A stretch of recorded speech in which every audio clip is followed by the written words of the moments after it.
Hello my dear friends, কেমন আছো তোমরা? আশা করি সকলেই খুব ভালো আছো, সুস্থ আছো এবং প্রচুর প্রচুর প্রচুর মজাতে আছো। আজ তোমাদের ভালোবাসায় আমি হাজির হয়েছি আমার লেখা আরেকটি নতুন কবিতা নিয়ে। আজকের কবিতা জামাইয়ের সারপ্রাইজ গিফট। রিয়ান ও রাইমা স্বামী স্ত্রী। যেমন সুন্দর তাদের দুজনের নাম, তেমনি সুন্দর ছিল তাদের দুজনের ভালোবাসার সম্পর্ক। কিন্তু রিয়ান পুলিশের চাকরি করার জন্য রাইমাকে ঠিকমতো সময় দিতে পারত না। যেহেতু সব কিছুতেই মানিয়ে নেবার মতো ক্ষমতাপ্রাপ্ত মেয়ে রাইমা, তাই সে সবসময় সব পরিস্থিতিতেই মানিয়ে নিত। কিভাবে যে সব কিছু ম্যানেজ করত তা রিয়ানও বুঝতে পারত না। কিন্তু জামাই ষষ্ঠী বাঙালিদের এমন এক অনুষ্ঠান যেখানে মজা হই হুল্লোড়ের সাথে সাথে ইমোশনও থাকে প্রচুর। এই সময় সমস্ত মেয়েরাই বাপের বাড়ি যাওয়াটা মিস করতে চায় না। তাই রাইমা রিয়ানকে যে কোনোভাবেই হোক কেবলমাত্র ওই দিনটি ছুটি নেবার কথা বলল। রিয়ান কথা দিতে না পারলেও চেষ্টা করব বলে ডিউটিতে বেরিয়ে যায়। ষষ্ঠীর ঠিক আগের দিন রিয়ান অফিস থেকে ফোন করে। রাইমাকে বলে, রাইমা মাই ডিয়ার, কিছু মনে করো না, আমি প্রচুর চেষ্টা করেছিলাম, কিন্তু খুব ইম্পর্ট্যান্ট একটি কেস আসায় স্যার এই সময় ছুটি দিতে রাজি হচ্ছেন না। এক কাজ করো, তুমি বাড়ির গাড়িতে করে আজ বিকালে চলে যাও। মা বাবাকে বলো যে আমি কিছুদিন পরে গিয়ে ঘুরে আসবো।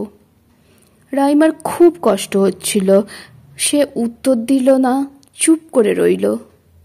যথারীতি রিয়ানকে কিছু না বলে শুধু হুঁ বলে ফোনটি রেখে দিল এবং বিকালে একটি মেসেজ করে পাঠালো, আমি চলে যাচ্ছি, তুমি সাবধানে থেকো। ষষ্ঠীর দিন রাইমা খুব মন খারাপ করে বসে আছে। হঠাৎ রাইমার ফোনে একটা মেসেজ আসলো, তাড়াতাড়ি মা বাবাকে নিয়ে নিচে দেয়া ঠিকানায় চলে এসো, কোনো কারণ জানতে চেও না। রাইমা প্রথমটা অবাক হলেও যেহেতু রিয়ানের মেসেজ, তাই তার বাবা মাকে নিয়ে ওই ঠিকানায় চলে গেল। রিয়ানের গাড়ি? রাইমা তো দেখে হতবাক। হঠাৎ ভেতর থেকে রিয়ানের গলা, ভেতরে চলে এসো। এটা তো একটা চশমার দোকান। ঢুকতেই রিয়ান বলল, মা বাবা চলুন, ভেতরে ডাক্তারবাবু বসে আছেন। ওনারাও একটু অবাক হলেন। কিন্তু বাবা?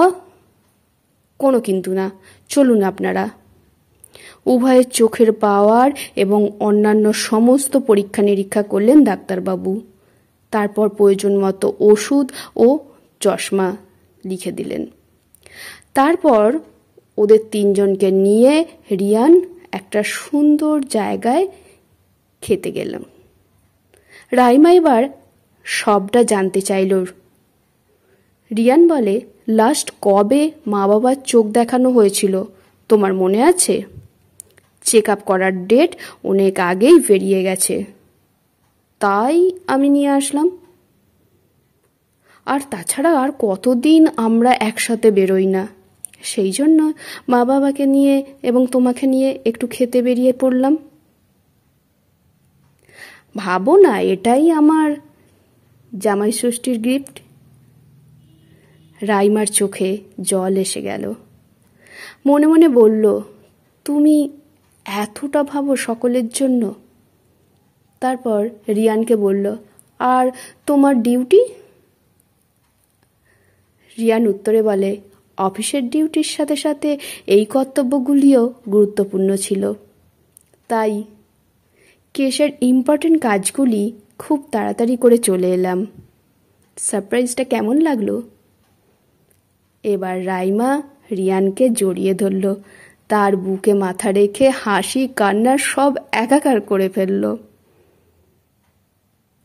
রিয়ান বলল, এইবার না হয় ষষ্ঠীতে মা বাবাকে একটু অন্যরকমই উপহার দিলাম।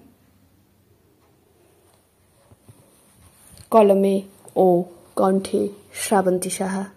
কবিতাটি যদি ভালো লেগে থাকে তাহলে অবশ্যই লাইক, শেয়ার এবং সাবস্ক্রাইব করবেন। সকলে ভালো থাকবেন, সুস্থ থাকবেন এই কামনাই করি। দেখা হবে খুব তাড়াতাড়ি আপনাদের সাথে পরবর্তী কবিতায়।